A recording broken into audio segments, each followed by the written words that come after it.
If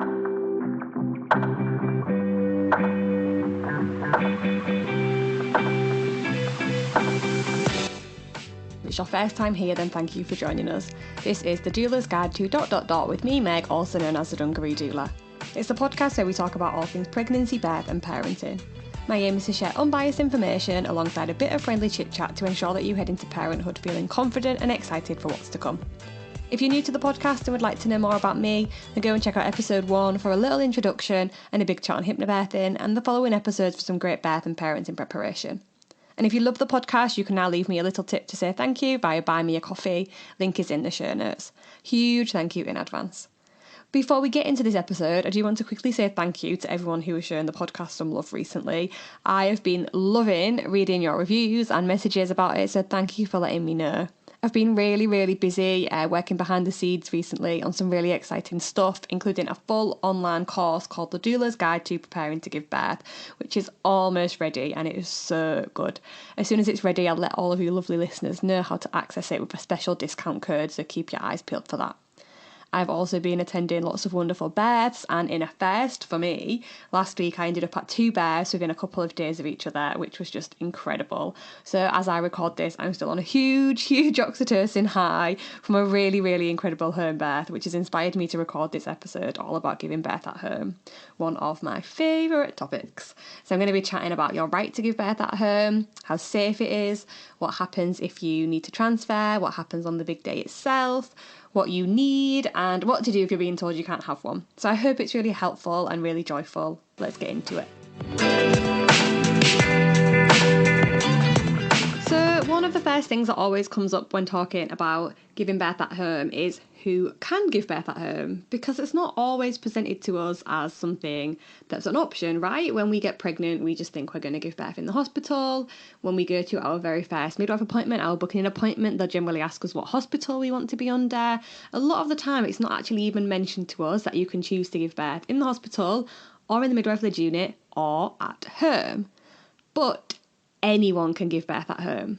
Literally anyone. It doesn't matter what you've been told from your midwife, from your GP, from your obstetrician. It doesn't matter what risk category you've been put in, whether you're high risk, low risk, any of that stuff. It is your legal right to choose where you give birth, including at home, regardless of anyone else's opinion. And all NHS trusts are expected to run a home birth service. However, this is not guaranteed in the law. It can be suspended, but they must have explored every single avenue before they suspend their home birth service. And there are things that they do have to do to meet you at home, because midwives must attend you at home. It is their legal duty to attend to you at home if you are choosing to have a home birth. So it's their legal duty to meet your needs and to act in your best interest, regardless of if they disagree with your preference to give birth at home, and regardless to if your trust has a home birth service or not. So if your trust tells you that they will not attend you, or that they will not come to you, they cannot force you to go to the hospital. At the end of the episode, I'll discuss what to do if you're being told that, it's unlikely there'll be anyone to attend you because of staffing shortages or things like that. Like I said, if you've got a high-risk pregnancy, it's still absolutely fine to give birth at home. Only you can decide. Healthcare professionals legally must not put pressure on you or threaten you when you're deciding where to give birth, even if they disagree with your decisions. They must not threaten to involve social services or anything like that to try and gain consent for you to go into the hospital. It is not within their duty to do that. It is illegal for them.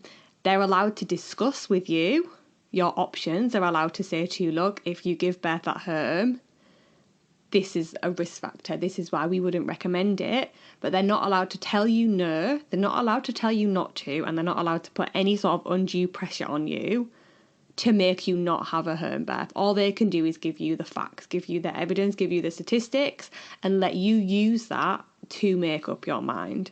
But ultimately, it is your decision. The only time it can be overridden is if it's judged that you do not lack the mental capacity to make the decision to birth at home. But that is a really rare thing to happen.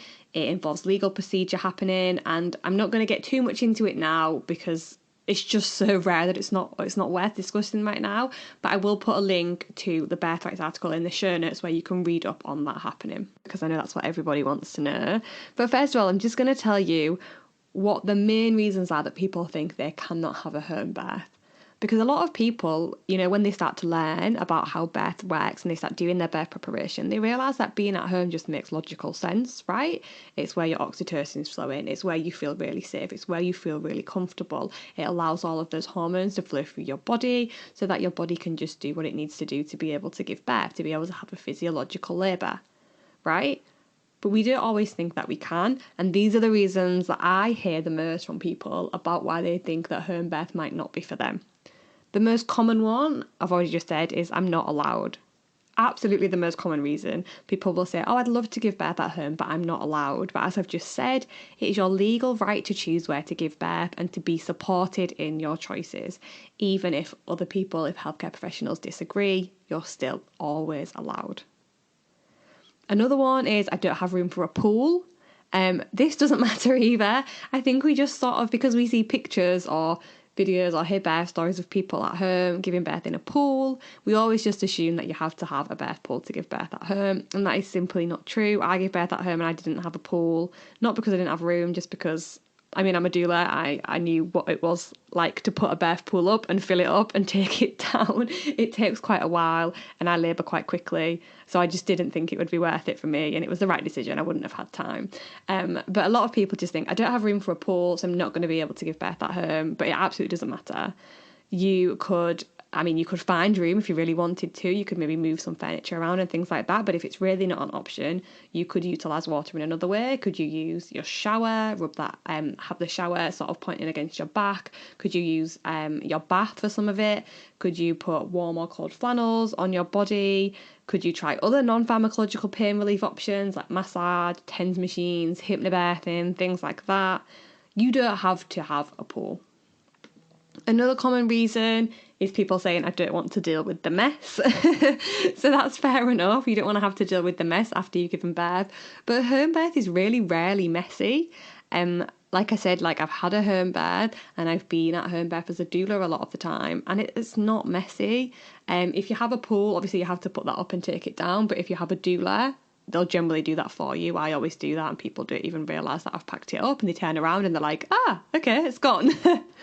If you're having a pool, so that there is that to do, but partners can get them down really quickly. Pools are easy because, you can, not everyone has them, but you can get pumps that pump the water out of them. So to pump them up, it takes literally like 2 minutes. You just use a pump that's really similar to how you'd pump up an airbed. It takes a couple of minutes. You fill it up, it takes about 20 minutes. You use a special tap adapter, you use a hose, and then you do your stuff, give birth in it, whatever. And then afterwards you get like this special thing. It's called a submersion water pump.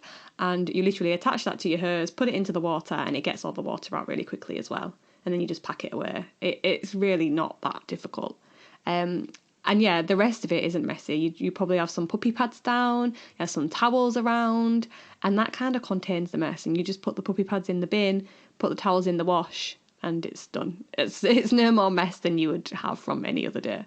So yeah, it's really easy. It's not a massive big deal. It's not something that's like a huge ordeal to tidy up after you've given birth. Another reason is that there's no staff, but we've just covered that. Like I said, they do have a legal duty to attend to you, to find staff from somewhere, and at the end we will cover this in more detail. And then also, I commonly hear either my partner doesn't want me to have one, or I'm worried about my older children. So if your partner doesn't want you to, then, you know, this is quite common. Partners generally are not as involved in the birth preparation, so they don't understand why you would want to. They've got the same sort of societal views as us that we've been getting from sort of every angle at every age of our life, that birth is risky, that birth takes place in the hospital.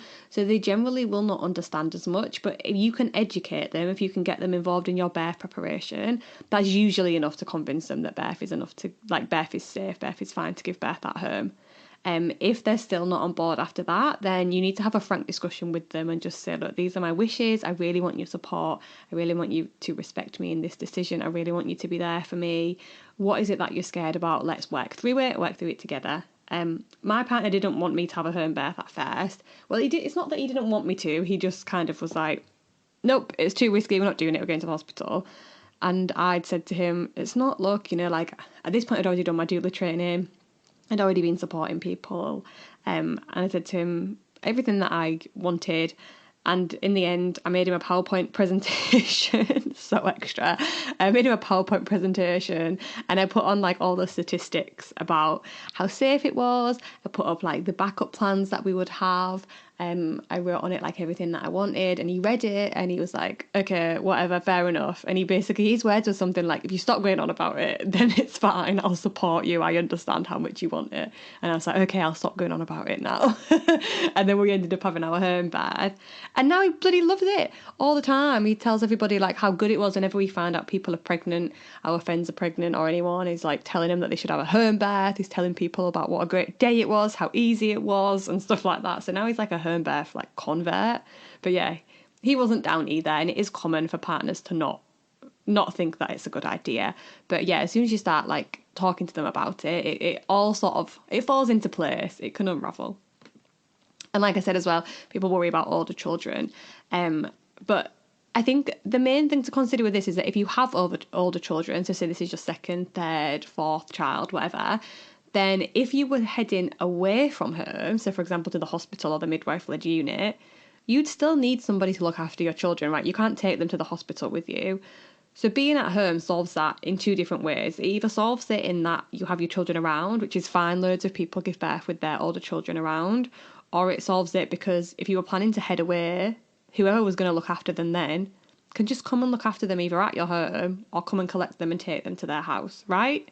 Like, it's really not that big a deal. You're going to have to do something with your children either way, unless you just have them hanging around, which, yeah, some people do.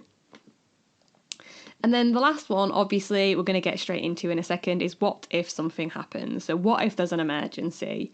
A true emergency during a home birth is incredibly rare. The majority of transfers into hospital happen because of maternal instinct. So that means that the person who's giving birth feels like they want to move, they want to go somewhere else, or clinical indications. So clinical indication is where the midwife who's in attendance sort of states that she thinks something's not going as it should, and so she would like you to move into the hospital maybe for extra monitoring or something like that. It's generally not a rushing emergency. It's really, really rare. But in the sort of in the rare case that it was an emergency, then an ambulance can be called just as it would in any other emergency scenario. But we'll get into safety in a second. So asking if it's safe kind of feels like a loaded question because no one can say for sure with 100% certainty that something is safe, right? But at its core, birth is safe. And statistically, birth is safer for the majority of us when it's undisturbed and within the home. And there are always going to be exceptions, right? Some people are just not suited to birth at home. So, people with certain medical conditions, people with certain disabilities, maybe those who go into preterm labour. But if we're talking on a general population level, then yes, home birth is safe.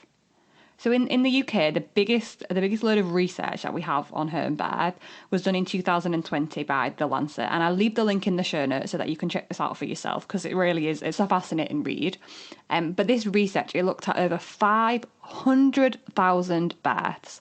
And it's titled Maternal Outcomes and Birth Interventions Among Women Who Begin Labour Intending to Give Birth at Home compared to women of low obstetrical risk who intend to give birth in hospital. That is such a mouthful. And this compiled loads and loads of data and came to the conclusion that for first-time parents, giving birth at home was as safe as giving birth in the hospital. And for second-time parents, it was actually even safer to give birth at home than it was in the hospital. So, how incredible is that? Over 500,000 births is took into account and categorically found that giving birth at home is as safe, if not safer, than giving birth in the hospital. This research had so many really incredible outcomes. It found that women intending to give birth at home compared to hospital were less likely to experience caesarean sections or operative vaginal births, less likely to have an epidural, episiotomy, or third or fourth degree tear, less likely to have oxytocin augmentation, so where you speed labour up using synthetic oxytocin via a drip, so a form of induction, and less likely to have maternal infection. And then when looking at statistics for postpartum hemorrhage, it found that women intending home births were either less likely or did not differ from those intending to have a hospital birth with the rates of postpartum hemorrhage. So hopefully that answers the is home birth safe question. Because yes, home birth is safe. And in many, many cases, it's safer than being in the hospital. But again, this depends, to reiterate, it depends. It depends on your definition of safe. What's safe for one person, maybe unsafe for the next. So make your own decision based on what's included in this episode, what your hospital statistics look like, how you personally feel, your own research. Put all of those things together to make a really informed decision on whether home birth is right for you. If you listened closely to the title of that study, it was so wordy, you might have missed it, but the title of that study included that it was only looking at low-risk women. And obviously not everyone is labelled as having a low-risk pregnancy. So I'll talk to you about what it means to have a high-risk pregnancy and a high-risk home birth and how safety concerns may look for you. So high-risk can mean any number of things. It's really difficult to distinguish the research around high-risk pregnancies because you could be labelled as high risk for so many reasons. So it could be like something seemingly not very risky at all, like your BMI or your age. It could be to do with things that have cropped up during your pregnancy, so like gestational diabetes or preeclampsia, things like that. As a side note here, I supported the most incredible home birth last week, with a woman who had gestational diabetes. And it was just incredible. So it's absolutely possible to have a home birth if you have any of these conditions. But yeah, that was just a side note. Or you could be high risk because of a more serious medical issue or problem. But as I've said, high-risk home birth is absolutely within your rights, even if your midwife, your doctor, your consultant disagrees with your decision to birth outside of the hospital. So if you feel that whatever it is that has caused you to have this high-risk label slapped onto your pregnancy, if you feel that it isn't going to have any effect on the safety of yourself, of your baby, then you can absolutely give birth at home. And there is research to suggest that it is safe to have a high-risk pregnancy, a high-risk birth at home. So I'm going to share some really key findings from a 2015 large-scale study that was again done in the UK. And again, it will be linked in the show notes. Another wordy title. It's called Birthplace in England Research Programme, Further Analysis to Enhance Policy and Service Delivery Decision-Making for Planned Place of Birth. But this study was designed to compare aspects of safety in birth by planned place of birth at the start of labour. So it's not just about high-risk pregnancy, but it's got a really important bit about high-risk pregnancy. But just note that this study didn't distinguish which high-risk factors were in play. So when it talks about people who are high risk and how safe birth was for them, it just looked at people with a high risk factor as a whole. So they literally could have had any number of risk factors. They could have been in this risk factor category, like we said, purely based on their BMI.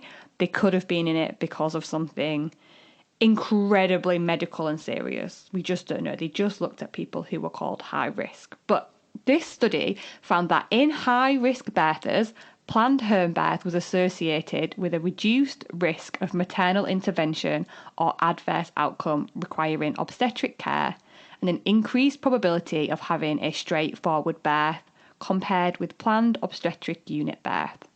Obstetric unit birth is just labour ward birth.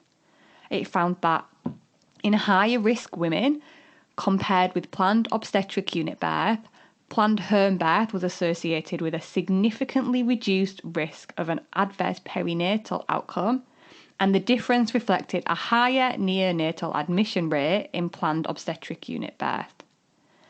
And finally, it found that when the measure of adverse perinatal outcome was restricted to include only intrapartum related mortality and morbidity, a measure including intrapartum stillbirth, early neonatal death, and specific intrapartum related morbidities, planned home birth was not associated with a significant difference in risk compared to planned obstetric unit birth.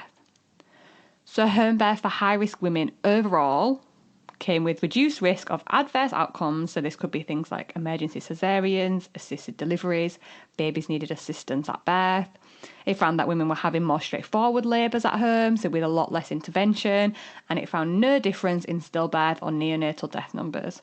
So if you're high risk and you're planning a home birth, this is a really, really great paper to look at, to read, to take in, and also to reference if you're having to argue your case for a home birth with doctors, with midwives, with people like that. Not that you should have to, of course, you should never have to argue people. Like, no is a full sentence. You do not have to argue your case. But if you feel that it would be worthwhile to do so, you can reference this paper with people who disagree with your choice to have a birth at home. You can shut down any conversation. This would be a really good go-to. So yeah, obviously, you know, if you're high risk, that was based on people who were high risk just in general. Like I said, it didn't take into account what the risk factor actually was. So obviously for some people, it's going to be less safe, but for some people, it's going to be even more safe. So yeah, give it a read. Think about it in terms of what your own particular risk factor is if you are labelled as being high risk. So moving on, if it's so safe, then why do we give birth in hospital as the norm? Like, why don't we all just give birth at home?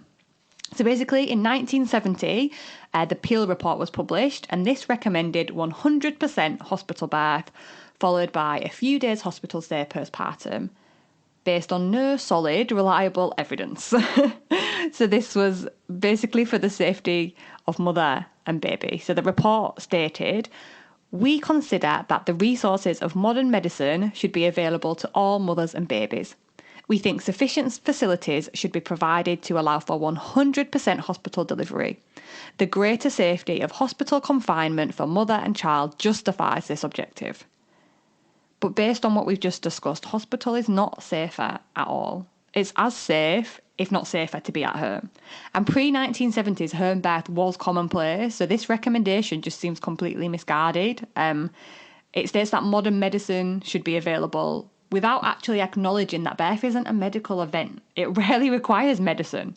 And it also doesn't account for the fact that being in the home doesn't equal a completely non-medical birth either. Like, midwives bring the medicine to you. So if you require the medicine, you can have a medical birth at home. You can have gas and air at home. You can have pethidine. You can have a syntocinon injection for birth in the placenta. You can have local anaesthetic to use when you're having stitches, etc., etc., etc. Like, the list goes on and on. You can still have a medical birth at home.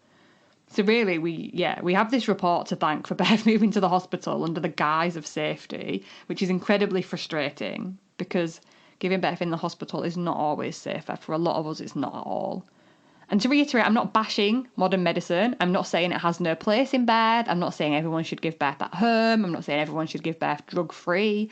I'm just saying that a blanket recommendation that everyone should be in the hospital just seems quite mad to me, really. And even more so in this day and age now, when hospitals are really, really struggling with like staffing issues, with underfunding, with overcrowding. I really feel like there needs to be a move towards letting people know that home birth is safe, letting people know that home birth is an option, letting people know that home birth is a really good, solid option for a lot of us and not a medical event that has to take place in the hospital.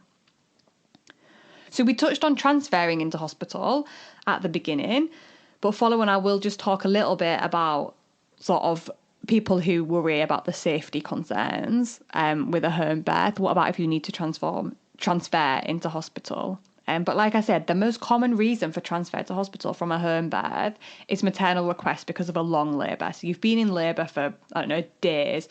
You're absolutely knackered. You request to go into hospital so that you can have an epidural and get some sleep. Or the midwife might suggest transferring in for the same reason. You might want to go in and have a cesarean because you're just overly tired. You've got nothing left to give. That is the most common reason, not because of some big emergency, just maternal request. That's it. It's taking too long.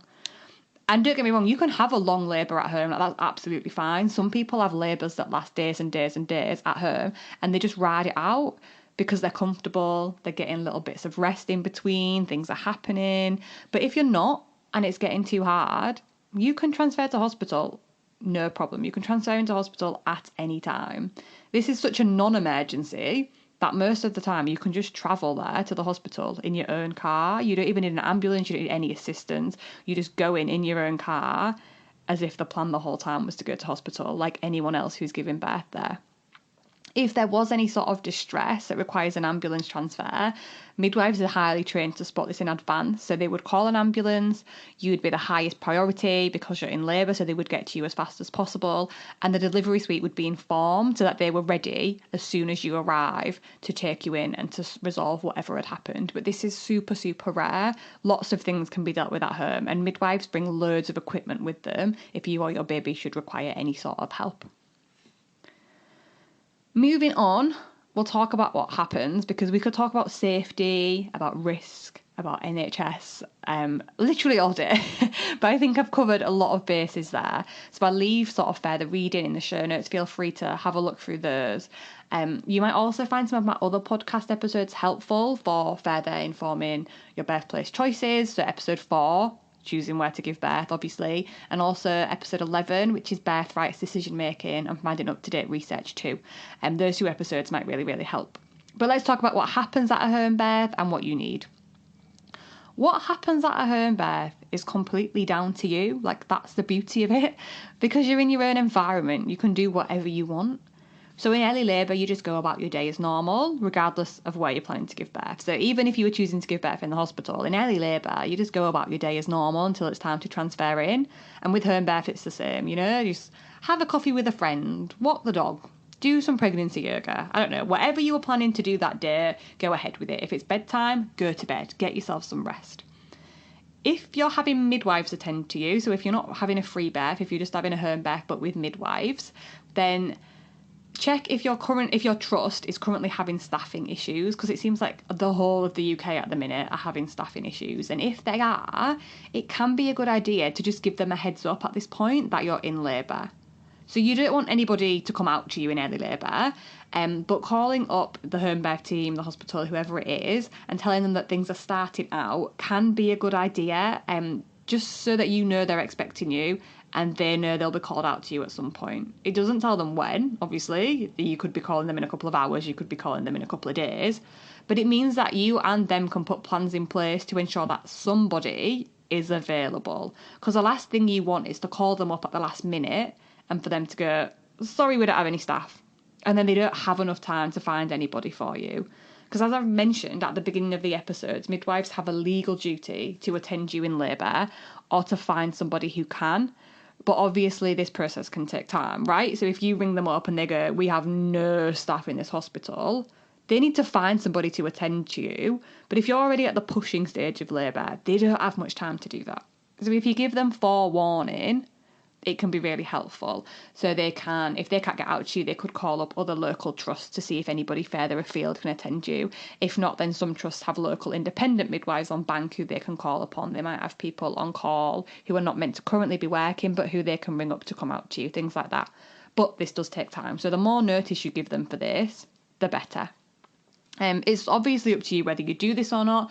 Some people don't like feeling like they're on the clock or anything like that, but it's handy to do because then you know it's just being care of while you're labouring at home, completely in complete bliss. Like, you don't have to worry about any of that sort of thing. And then it's down to you to labour how you wish. So you might have a birth pool to set up, you might have a doula to call over, you might have family or friends to come around, or equally you might just kick everybody out of the house. It's completely up to you. When things progress, then you might call the midwives back and you might ask them to come out.